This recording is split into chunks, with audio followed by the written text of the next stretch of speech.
नमस्कार। आज हम वैदिक साहित्य का संक्षिप्त परिचय और कठोपनिषद के बारे में उसका सारांश समझेंगे। सबसे पहले वैदिक साहित्य। प्राचीन भारतीय साहित्य में वेदों का महत्वपूर्ण स्थान है। वेद हम सभी जानते हैं, 4 हैं: ऋग्वेद, यजुर्वेद, सामवेद और अथर्ववेद। वस्तुतः ये वेदों के मंत्रात्मक भाग है। इन्हें संहिता ग्रंथ भी कहा जाता है। इन्हीं मंत्रों के व्याख्या ग्रंथ ब्राह्मण, आरण्यक और उपनिषद भी वैदिक साहित्य के अंतर्गत ही परिगणित हैं। इस दृष्टि से संपूर्ण वैदिक साहित्य को हम 4 भागों में विभाजित कर सकते हैं: संहिता ग्रंथ, ब्राह्मण ग्रंथ, आरण्यक और उपनिषद। संहिता ग्रंथों में विभिन्न देवताओं की स्तुति की गई है और यह मंत्रों का विशुद्ध रूप था। ब्राह्मण ग्रंथों में मंत्रों के विधि भाग का विशेष रूप से उल्लेख हुआ। उसके पश्चात आरण्यक ग्रंथों में वानप्रस्थ में अरण्य में निवास करते हुए व्यक्ति द्वारा की जाने वाली विधियों का उल्लेख किया गया। इसके पश्चात उपनिषदों में आध्यात्मिक एवं दार्शनिक सिद्धांतों की विशद विवेचना की गई। इसी कारण उपनिषदों को ज्ञान कांड के नाम से भी जाना जाता है। इनकी संख्या के विषय में, अर्थात उपनिषदों की संख्या के विषय में साहित्यकारों में या विद्वानों में अत्यधिक मतभेद है। इसी कारण इनकी संख्या 108 से लेकर 200 तक पहुंच गई है। तो ये मतभेद बहुत अधिक है।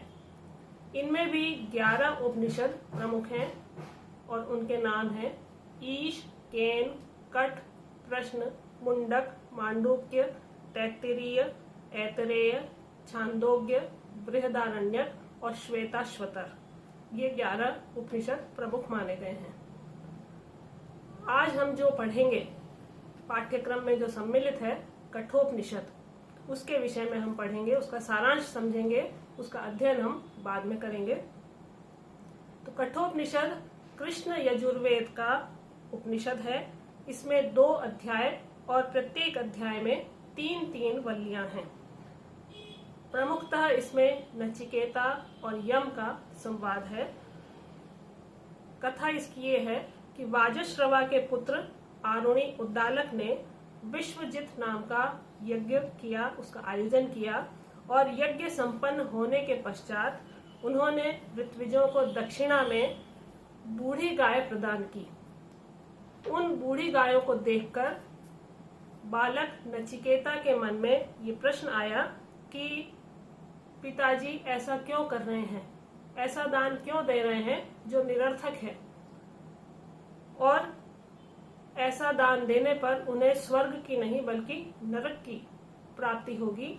ऐसा सोचते हुए उसने अपने पिता से उनको बचाने के लिए पूछा कि वो नरक न जाएं, इसलिए उनको बचाने के लिए पूछा कि आप मुझे किसको प्रदान करेंगे। बार बार बालक के बार बार पूछने पर उसके पिता क्रोधित हो गए और कहा, मृत्यवे त्वाम ददामी, मैं तुम्हें मृत्यु को प्रदान करता हूँ। और नचिकेता ने ये सुनकर सोचा कि यमराज से ऐसा कौन सा कार्य है जो पिताजी मेरे द्वारा पूर्ण करवाना चाहते हैं। लेकिन वो आज्ञाकारी बालक था और उसने अपने पिता की आज्ञा मानी और वो यमलोक में चला गया। जरा भी वो विचलित नहीं हुआ।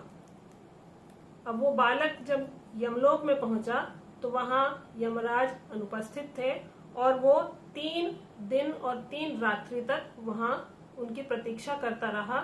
जब यमराज अपने यमलोक में वापस आए तब यमराज की पत्नी ने कहा कि हमारे द्वार पर एक ब्राह्मण बालक 3 दिन से भूखा प्यासा आपकी प्रतीक्षा में बैठा है। तो यमराज ने पहले तो उसका अतिथि सत्कार किया, बालक का, नचिकेता का, और उसके बाद उसे कहा कि तुम 3 दिन जो यहाँ पर रहे हो या 3 रात्रि यहाँ पर जो रहे हो, उसके बदले में मुझसे 3 वर मांग लो। 3 वरों में जो आज्ञाकारी नचिकेता था उसने सबसे पहला वर ये मांगा कि मेरे पिताजी का क्रोध शांत हो जाए। यमराज ने ये वरदान उसे दिया कि तुम्हारे पिताजी तुम्हें पुनः प्रसन्न मुद्रा में मिलेंगे। उसके बाद दूसरा वरदान उसने जो मांगा वो ये था कि स्वर्ग को प्राप्त कराने वाली जो अग्नि विद्या है उसको मैं आपसे जानना चाहता हूँ। यमराज ने प्रसन्न होकर उस विद्या का भी उसे उपदेश दिया, उसे समझाया और उससे प्रसन्न होकर कि बालक होते हुए भी ये इस तरह का प्रश्न पूछ रहा है या ऐसा वर मांग रहा है, तो उससे प्रसन्न होकर यमराज ने अपनी ओर से उसे स्वयं दिया कि आज से इस अग्नि को नाचिकेत अग्नि के नाम से जाना जाएगा और ये वर मैं अपनी ओर से अधिक प्रदान करता हूँ। इसके पश्चात तीसरे वर में नचिकेता ने कहा कि मैं आत्म तत्व के विषय में आपसे जानना चाहता हूँ कि व्यक्ति की मृत्यु के पश्चात उसकी आत्मा का क्या होता है, वो कहाँ जाती है, उसके बारे में मैं आपसे उपदेश प्राप्त करना चाहता हूँ।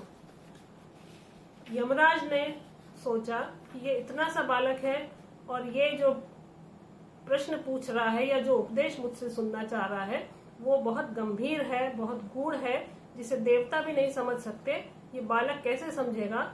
इसलिए यमराज ने उसे बहुत प्रलोभन दिए कि तुम इसके अतिरिक्त मुझसे और कुछ मांग लो, मैं तुम्हें वो बता दूंगा या वो उपदेश दे दूंगा या वो वरदान भी दे दूंगा, लेकिन इसके बारे में तुम मुझसे मत पूछो।